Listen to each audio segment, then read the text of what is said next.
Hello दोस्तों, Hindi horror stories YouTube channel में आपका स्वागत है। और अब वक्त है डरने का।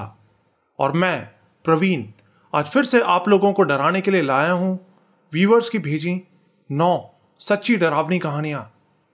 अगर आपको डरावनी कहानियां सुनना पसंद है तो जल्दी से मेरे चैनल को सब्सक्राइब कर लीजिए। मैं हर हफ्ते आपके लिए बहुत सी मज़ेदार डरावनी कहानियां लेकर आता हूं।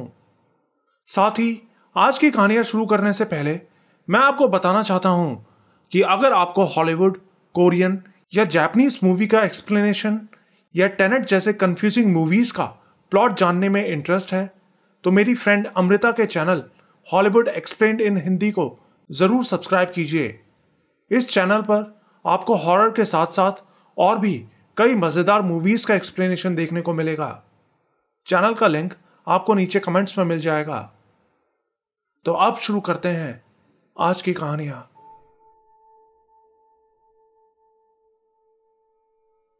मेरा नाम मानस है। मैं उड़ीसा का रहने वाला हूं। ये पहली कहानी जो मैं आपको बताने जा रहा हूं, ये हमारे गांव से 2 गांव दूर एक गांव में हुआ था। ये साल 1996 की बात है। कहानी बताने से पहले मैं आपको बता दूं कि हमारे यहां गांव के सब स्कूल्स में हॉस्टल होते हैं।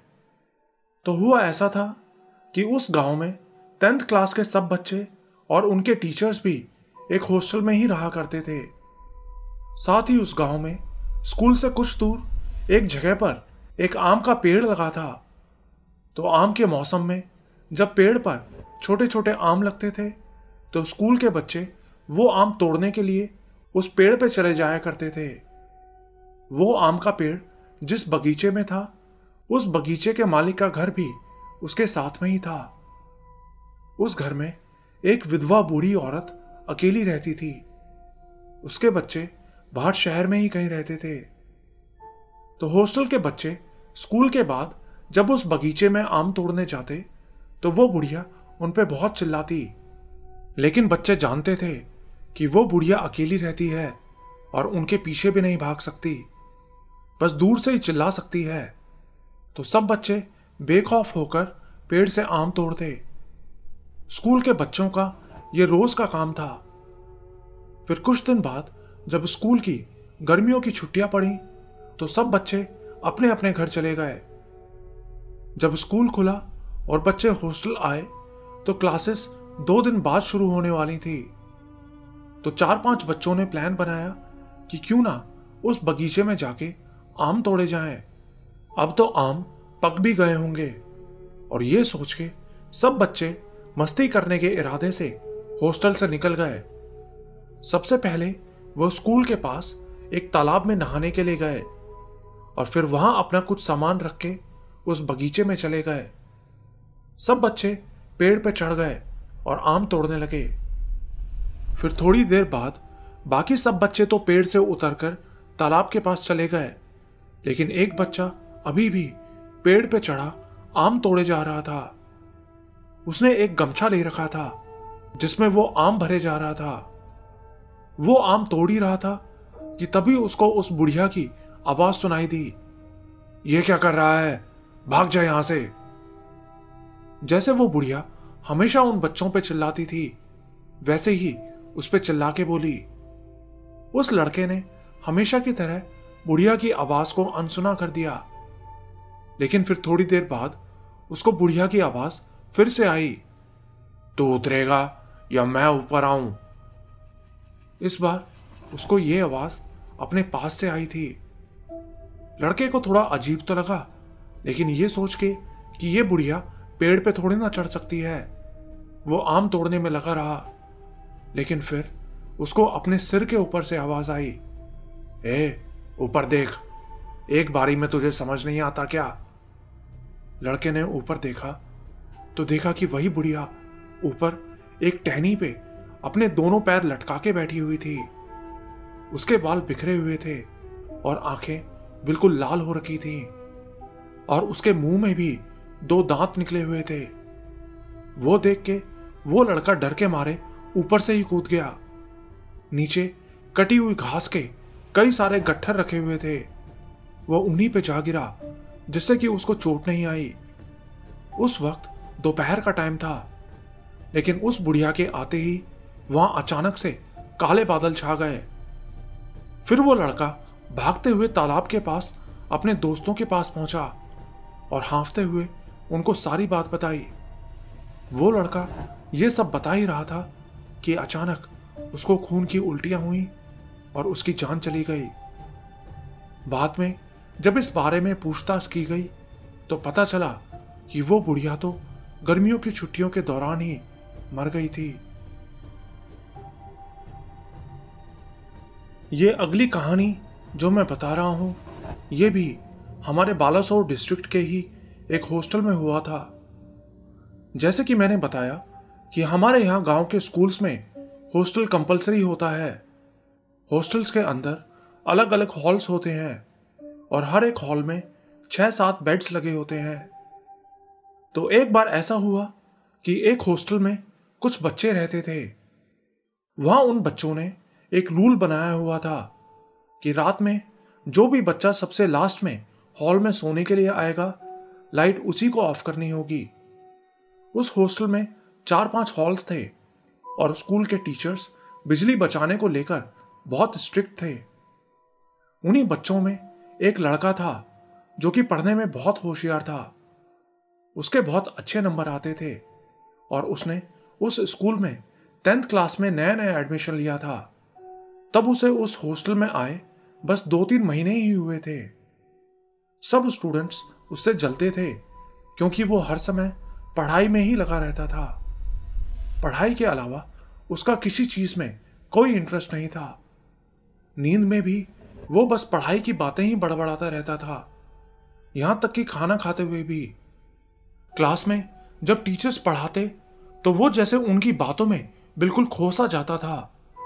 सब टीचर्स उससे बहुत प्यार करते थे। सब बच्चे उसे किताबी कीड़ा कहकर बुलाते थे। तो ऐसे ही एक रात वो खाना खाने के बाद किचन में अपनी प्लेट रखने गया और वहीं खड़ा कुछ सोचने लगा। सब बच्चे सोने के लिए हॉल में चले गए थे। वैसे भी वो हर रोज सबसे लास्ट में ही हॉल में आता था और लाइट बंद करना भूल जाता था। जो लड़का लाइट के स्विच के पास सोता था उसी को ही लाइट बंद करनी पड़ती थी। लेकिन उस रात उन सब ने सोच लिया था कि आज तो इस किताबी कीड़े से ही लाइट बंद करवाएंगे। रोज की तरह वो लड़का सबसे लास्ट में आया और आके मच्छरदानी लगा के सो गया। सबने उससे लाइट बंद करने को कहा तो उसने रोज की तरह कहा, कोई बंद कर दो ना यार। सबने कहा, नहीं, आज कोई बंद नहीं करेगा, आज लाइट तुझे ही बंद करनी पड़ेगी। तो वो बोला कि यार मैं तो मच्छरदानी के अंदर हूं, मच्छरदानी से बाहर जाऊंगा और फिर लाइट बंद करूंगा।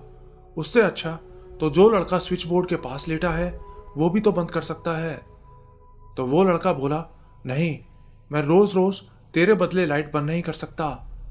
बाकी सब बच्चों ने भी हामी भरते हुए कहा, हाँ, अगर आज तूने लाइट बंद नहीं की तो कल हम सब तेरी शिकायत टीचर से करेंगे।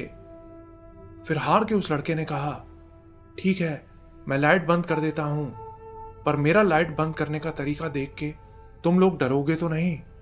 तो सब बोले, लाइट बंद होने के बाद रोज अंधेरा होता है, कोई डरता है क्या? अब ज्यादा बहाने मत बना। वैसे भी ऐसा कौन सा तरीका है तेरे पास जिससे तू लाइट बंद करेगा? तो वो लड़का बोला, फिर से सोच लो, बाद में मुझे मत कहना कि मैंने बताया नहीं। और फिर जो हुआ, सबकी कंपकपी छूट गई। उस लड़के ने मच्छरदानी के अंदर से ही अपना एक हाथ निकाला और वो हाथ लंबा होता चला गया और स्विच बोर्ड तक पहुंच गया और फिर उसने लाइट बंद कर दी। पूरे हॉल में अंधेरा छा गया। सब बच्चे इतना डर गए कि किसी के मुंह से चूं तक नहीं निकली। सुबह तक किसी की हिम्मत नहीं थी कि कोई दरवाजा खोल के भाग सके। फिर सुबह होते ही सारे लड़के भाग के टीचर के रूम में गए और उनको सारी बात बताई। तो सर भी देखने आए, लेकिन वो लड़का हॉल में नहीं था, सिर्फ उसका बेड वहां लगा था। फिर कुछ देर बाद सर कुछ बच्चों को लेके उसके घर गए, लेकिन उसके पापा ने जो बताया उसे सुन के तो किसी को यकीन ही नहीं हो रहा था। उसके पापा ने बताया कि उनके लड़के की तो 3 साल पहले ही मौत हो गई थी। वो पढ़ने में बहुत अच्छा था, सिर्फ पढ़ाई ही उसकी जिंदगी थी। ऐसा लगता था जैसे वो पढ़ने के लिए ही पैदा हुआ है। जिस स्कूल में वो पढ़ता था वहां गर्मियों की छुट्टियां शुरू होने वाली थी। वो उनके स्कूल का लास्ट डे और लास्ट पीरियड था। वो लड़का क्लास के सबसे लास्ट बेंच पे बैठा था और कुछ सोचते हुए वहीं बैठा रह गया। थोड़ी देर बाद स्कूल के वर्कर ने दरवाजे को बाहर से ताला लगा दिया और सब वहां से चले गए। उस स्कूल में हॉस्टल फैसिलिटी नहीं थी। मैंने अपने बेटे को बहुत ढूंढा, उसके दोस्तों से भी पूछा। उन्होंने बताया कि उन्होंने मेरे लड़के को स्कूल से आते हुए भी देखा था। वो सब लोग एक साथ स्कूल से आए थे, लेकिन वो उनको कहीं नहीं मिला। फिर छुट्टियां खत्म होने के बाद जब स्कूल खुला तो क्लास के अंदर से बहुत बदबू आ रही थी। जब क्लासरूम का दरवाजा खोला गया तो सबने देखा कि उस लड़के की लाश अंदर पड़ी सड़ रही थी। सब लोग बहुत रोए। उस क्लासरूम में ही भूखे प्यासे उस लड़के की मौत हो गई थी।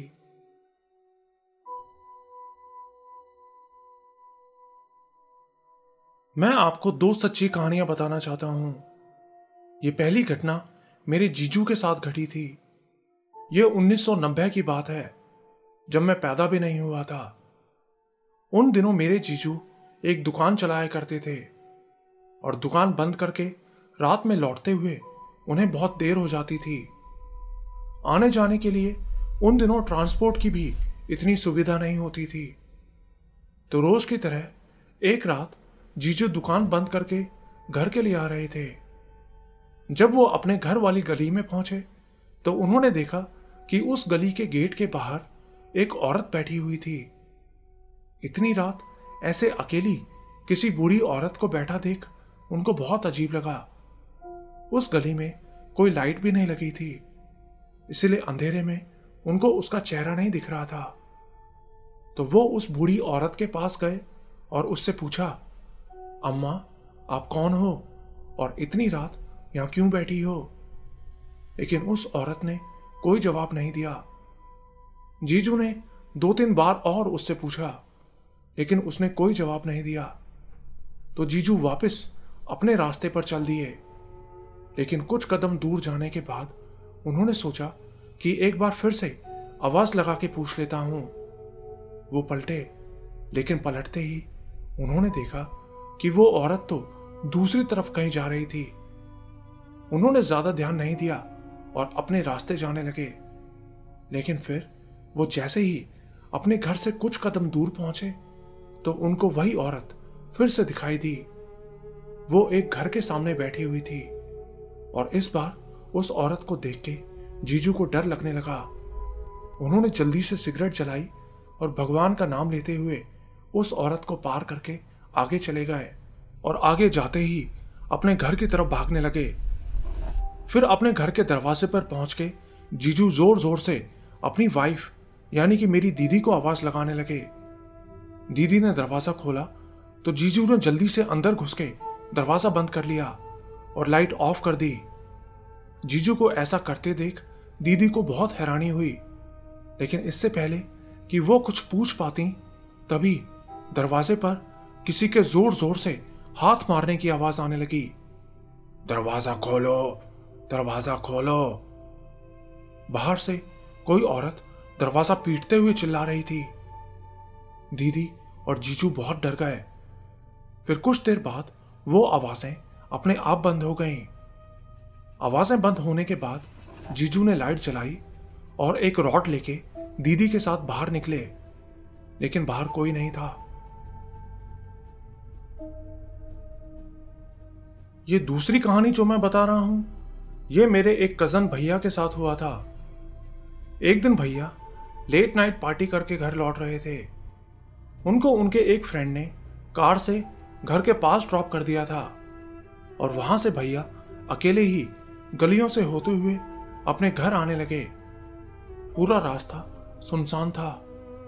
भैया को थोड़ा थोड़ा डर लग रहा था, लेकिन कुछ दूर जाने के बाद उनको रास्ते में एक औरत जिसने लाल साड़ी पहनी हुई थी और उसके बाल खुले थे, वो आगे रास्ते से जाती हुई दिखाई दी। उसको देखकर भैया को थोड़ी राहत मिली कि चलो कोई तो मिला। फिर थोड़ी दूर चलने के बाद भैया ने अपने घर के लिए लेफ्ट टर्न लिया ही था कि उनके दोस्त की कॉल आ गई। उनके दोस्त ने बताया कि उनका बैग कार में ही छूट गया है। उनके दोस्त ने कहा कि तू वहीं रुक, मैं वहीं आता हूं। तो भैया वहीं रुक गए और गाना गुनगुनाते हुए पीछे की तरफ आने लगे। लेकिन उस गली में आके उन्होंने देखा कि वो औरत जो थोड़ी देर पहले उन्होंने देखी थी, वो अब वहां नहीं थी। साथ ही बता दूं कि जिस गली में भैया ने उसको देखा था, वहां दूर दूर तक कोई गली या घर नहीं था। बस 10 किलोमीटर दूर जाके एक खेत पड़ता था जहां पर कुछ घर बने थे। भैया को बहुत हैरानी हुई कि वो औरत इतनी जल्दी कहां जा सकती है। भैया बहुत डर गए और जल्दी से अपने घर की तरफ भाग निकले। लेकिन भागते हुए उनको अपने पीछे से किसी और के भी भागने की आवाज आ रही थी। भागते भागते भैया गिर गए और वहीं बेहोश हो गए। फिर आंख खुली तो देखा कि उनका वही दोस्त और उनके मम्मी पापा उनके सामने थे। उनके दोस्त ने बताया कि जब वो गाड़ी लेके उस गली में घुसे तो मेरे भैया उनको रास्ते में पड़े हुए दिखाई दिए, तो वो उनको उठा के सीधा घर ले आए। इस घटना के बाद भैया को कई दिनों तक तेज बुखार रहा था।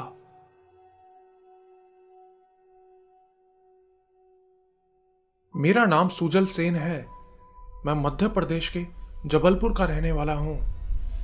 मैं आपको एक सच्ची कहानी बताना चाहता हूं जो मेरी मम्मी के मामा के साथ हुआ था। यह आज से 40-50 साल पहले की बात है, जब मम्मी के मामा की शादी होने वाली थी। तो हुआ ऐसा था कि जिस लड़की से मामा की शादी होने वाली थी, वो शादी से 2 दिन पहले बाजार गई थी कुछ सामान खरीदने के लिए। लेकिन बाजार में उन्होंने एक औरत को चोरी करते हुए देख लिया और शोर मचा दिया। शोर सुन के वो चोरी करने वाली औरत बहुत डर गई और डर के मारे पास के ही एक कुएं में जाके कूद गई और मर गई। उसके बाद वो लड़की अपने घर वापस आ गई।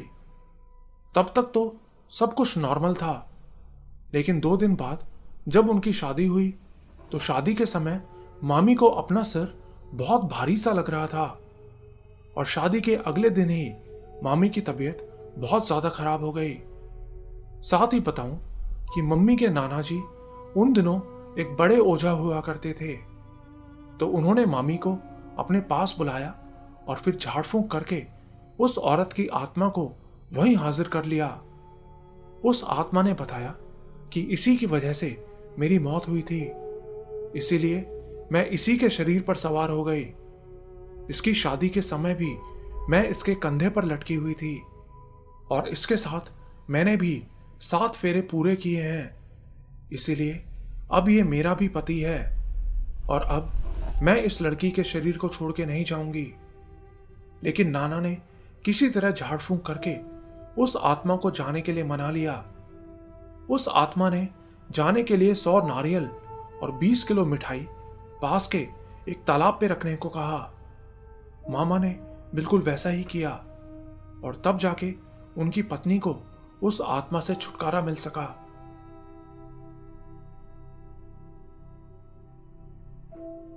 मेरा नाम अजय है। मैं जो बात आपको बता रहा हूं, ये मेरे साथ 4 साल पहले हुआ था। कुछ चीजें अगर पहली बार हों तो उसका खौफ जिंदगी भर रहता है। तो हुआ ऐसा था कि एक बार मैं अपने एक फ्रेंड के घर सोने के लिए गया था। उस दिन उसके घर पर कोई नहीं था और आईपीएल का सीजन भी चल रहा था। तो हम दोनों ने प्लान बनाया कि हम देर तक मैच देखेंगे और फिर मैं उसी के यहीं सो जाऊंगा। तो उस रात हमने 12 बजे तक मैच देखा और फिर कुछ बातें करके हम सोने के लिए लेट गए। मेरे दोस्त की नींद ऐसी है कि एक बार सोने के बाद उसको उठाया नहीं जा सकता। मैं भी अच्छे से सो ही रहा था कि रात 3 बजे के करीब मुझे बाथरूम जाने की जरूरत महसूस हुई। मैं बाथरूम गया और बाथरूम करके जैसे ही बाहर निकला तभी उसके घर की लाइट चली गई। तो मैं जल्दी से भाग के रूम के अंदर आया और बेड पे लेट गया। लेकिन लेटते ही मुझे घर के अंदर से किसी औरत की पायल की आवाज सुनाई देने लगी। फिर पायल की आवाज के साथ साथ किसी औरत के रोने की आवाज भी आने लगी और धीरे धीरे वो आवाज मेरे बेड के पास आने लगी, जैसे कि कोई बिल्कुल मेरे पास ही घूम रहा हो। और तभी सामने लगी खिड़की भी एक झटके से खुल गई। मैं बहुत डर गया। मेरी हिम्मत भी नहीं हो रही थी कि मैं उस खिड़की को उठ के बंद कर सकूं। मैंने मेरे दोस्त को भी आवाज लगाई, लेकिन वो नहीं उठ रहा था। 15 मिनटों तक ऐसा ही चलता रहा। मैं डर के मारे अपनी आंखें बंद करके लेटा था और तभी अचानक से जय माता जी, जय माता जी, ये आवाज आई और किसी ने मेरे सिर पर हाथ रखा। वो मुझे बहुत अच्छे से महसूस हुआ था और तभी वो सब आवाजें अचानक से बंद हो गईं। सब कुछ एकदम से नॉर्मल हो गया। मेरा डर भी चला गया था। मैं अब उस घर में बिल्कुल नहीं रुकना चाहता था। मैंने अपने दोस्त के ऊपर पानी डाल के उसको नींद से उठाया और रात 3:30 बजे ही मैं वहां से अपने घर चला गया। घर पहुंच के मैंने तब तो किसी को कुछ नहीं बताया, लेकिन सुबह जब मैंने पापा को रात की सारी बात बताई तो पापा बोले कि रात में वो हमारे गुरुजी आए थे तेरी रक्षा करने के लिए। उस रात के बारे में याद करके मैं आज भी डर जाता हूं।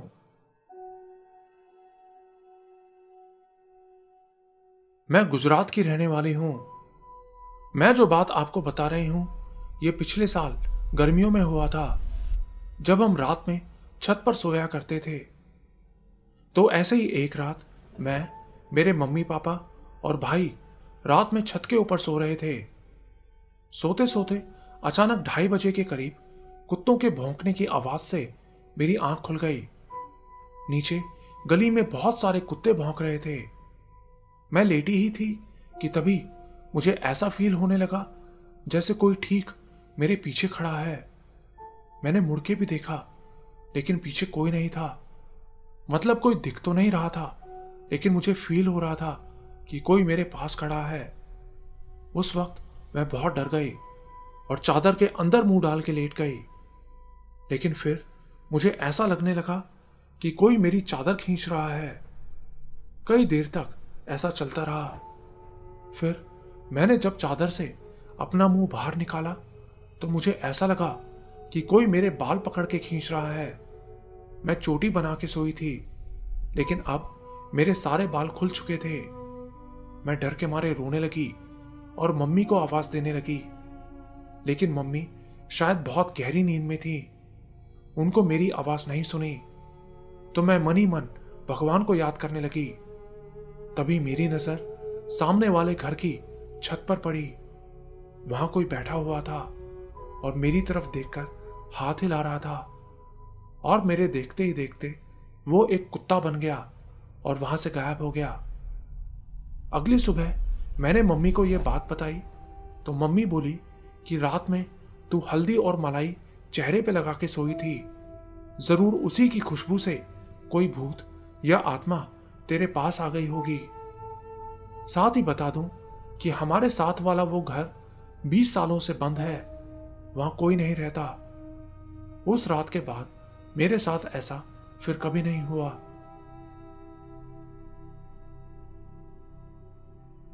मेरा नाम मेलविन है। मैं बिहार के मुंगेर डिस्ट्रिक्ट का रहने वाला हूं। मैं जो बात आपको बता रहा हूं ये मेरे नाना नानी के साथ घटी थी। मेरे नाना नानी गांव में रहते थे और उन दिनों गांव में बिजली ना के बराबर आती थी। तो एक शाम मेरे नाना एक शादी में गए हुए थे। नानी घर पे बिल्कुल अकेली थीं। गांव के सब लोग शाम होते ही सो जाया करते थे। तो रात में नानी भी खाना खा के सोने के लिए लेट गईं। फिर रात में सोते हुए नानी की आंख खुली तो उन्होंने देखा कि नाना जी ठीक उनके बगल में सो रहे थे। नानी ने पूछा, अरे आप कब आए? लेकिन नाना जी ने कोई जवाब नहीं दिया। तो नानी ने सोचा कि शायद नाना बहुत थक गए होंगे, इसलिए सुन नहीं रहे हैं। नानी ने ज्यादा ध्यान नहीं दिया और चुपचाप सो गई। लेकिन फिर सुबह जब दरवाजा खटखटाने की आवाज से नानी की आंख खुली और उन्होंने बाहर जाके देखा, तो देखा कि नाना जी बाहर खड़े थे। नानी को तो अपनी आंखों पर यकीन ही नहीं हो रहा था। नानी बोली, अरे आप यहां? तो अंदर कौन सो रहा है? आप तो रात में ही आ गए थे ना? तो नाना बोले, नहीं तो मैं तो अभी आया हूं, तुम्हारी आंखों के सामने खड़ा हूं।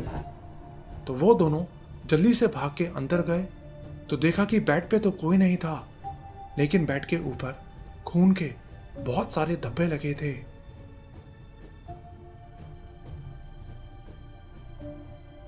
मेरा नाम दीपांशु है। मैं यूपी के मेरठ का रहने वाला हूं। मैं जो बात आपको बता रहा हूं, ये मेरी नानी के साथ हुआ था जब उनकी उम्र 35 साल के करीब थी। नानी बताती हैं कि उनके गांव में एक सरकारी कुआं हुआ करता था। लोग बताते थे कि उस कुएं में एक छलावा रहता है। गांव के सब लोग इस बारे में जानते थे, इसलिए कोई भी अंधेरा होने के बाद उस कुएं के पास नहीं जाता था। तो एक दिन मेरे नाना रात के समय खेत से काम खत्म करके घर वापस आ रहे थे। गर्मियों का टाइम था, तो आते वक्त नाना को बहुत तेज प्यास लगने लगी।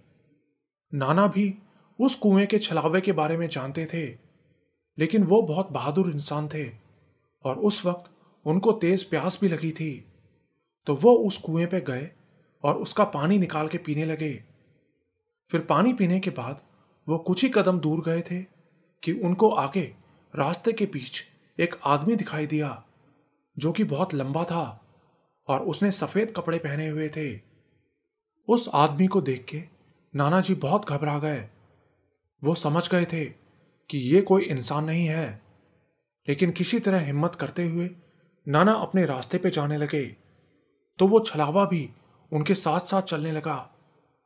नाना उसे गालियां देते हुए जा रहे थे।